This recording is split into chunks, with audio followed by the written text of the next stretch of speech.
all know that the ocean connects us. It sustains us, sustains our communities. It fuels our economy. And so let us work collectively to ensure that those who depend on it can work with safety, dignity, and resilience.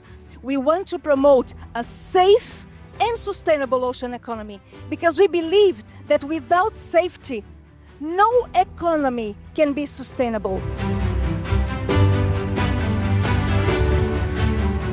We are here today in the coastal city of Mombasa as Global Compact Network Kenya, where we have convened a workshop bringing together different stakeholder groups from government, private sector, civil society, community-based groups, the fisher community here in Mombasa, to discuss issues of safety and specifically looking at aquaculture and the important role it plays in the blue economy in Kenya.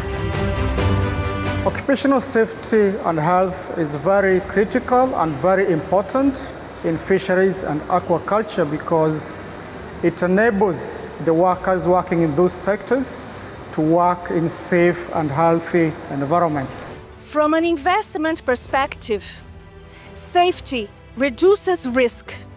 From a community perspective, safety builds trust.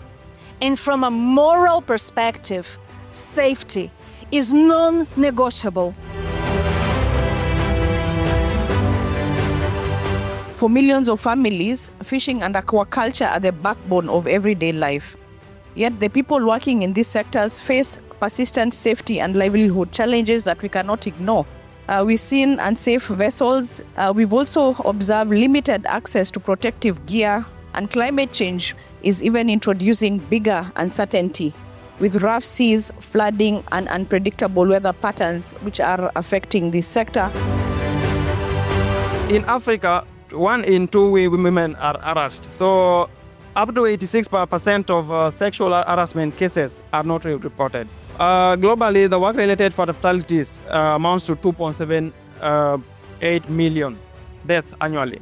And up to 50% is recorded in developing countries. And we need to jointly ensure that we do something about that. I emphasize that, first of all, it is important for us to be able to know the provisions of the law that ensure health and safety at those workplaces. It is very important that we have the various trainings that are supposed to be there at workplaces, and more so, it is important to know what hazards are, risks are in that sector so that we can come up with mitigation measures.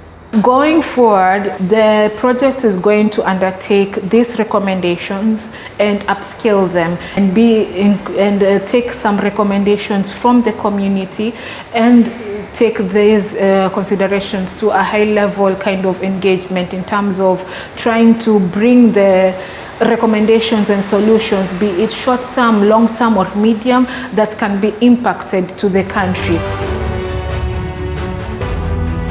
From the conversations we've had today with the different stakeholder groups, some of the commitments and outcomes that we've been able to deliver is, of course, a shared understanding of the challenges, but also equally important, the commitment from all the stakeholders, be it government, private sector, civil society, the fisher community, to work together to find common solutions to the challenges. What is the price of the fish you are eating? What is the price? So I hope that the ocean centers, through the work we are doing, we can help to create better conditions for these workers that are giving us so much.